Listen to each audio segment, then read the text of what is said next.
El principal problema del modelo económico impuesto por Ortega es que no genera empleo y aún para los trabajadores que disponen de un empleo tampoco genera mejores ingresos. Por ejemplo, el año pasado, según las cifras oficiales, la economía creció en más del 10%, pero las tasas de desempleo y de subempleo se movieron en menos del 1%.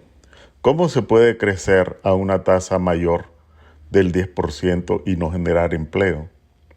Este año, de acuerdo con las cifras oficiales, la economía está creciendo a más del 4%. Sin embargo, según los datos del Banco Central, a lo largo de este año, el número de afiliados al INSS en el sector agropecuario disminuyó en casi el 25%. Eso es algo trágico, porque este 25% de afiliados al INSS o pasaron al desempleo, o pasaron al subempleo, o a engrosar las filas de migrantes. Sin embargo, el gobierno sigue pregonando éxitos económicos. Eso en el sector agropecuario, pero los mismos datos del Banco Central revelan que entre marzo y septiembre el INSS ha perdido más de 11,000 afiliados. ¿Cómo es que la economía está creciendo y el INSS está perdiendo afiliados? Es decir, están cayendo o en la economía informal o en el desempleo o de nuevo engrosando las filas de los migrantes. Solo en el mes de septiembre, el INSS perdió más de 4,000 afiliados. Entonces, es lógico en estas condiciones que el 80% de la población continúe en la economía informal. ¿Qué significa estar en la economía informal? Que si es una mujer y sale embarazada, no tiene descanso prenatal ni postnatal. Hombres y mujeres no ganan aguinaldo, no tienen vacaciones, no tienen séptimo día. Es decir, tienen que vivir coyol quebrado, coyol comido, porque no tienen ningún tipo de protección laboral. Y según el INIDE, casi el 60% de la población laboral o está desempleada, o está subempleada, o está en una condición que ellos llaman trabajadores sin remuneración. Esto es la muchacha que le ayuda a la señora en la fritanga a soplar la estufa, a servir el gallo pinto, no recibe un salario, no tiene un empleo, pues pero le dan la comida. O el adolescente que le va ayudando al jardinero a empujar el carretón, le da el agua, le da el transporte, le da comida, pero no le puede sostener un salario. Entonces, en estas condiciones, a pesar del crecimiento económico, pues la inmensa mayoría de la población está en condiciones precarias. Esto sin hablar de la parte salarial, porque aún quienes tienen la posibilidad de disponer de un empleo, pues la carestía de la vida lo está llevando casi al hambre.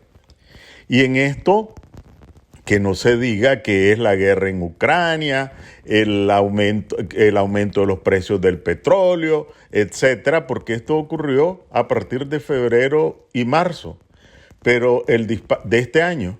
Pero ya el año pasado, en el 2021, el costo de la comida se había elevado en más del 20%. Por supuesto, este año es más grave. Pero ¿cuál ha sido la respuesta del gobierno? Los pensionados van a recibir este año un ajuste del 2%.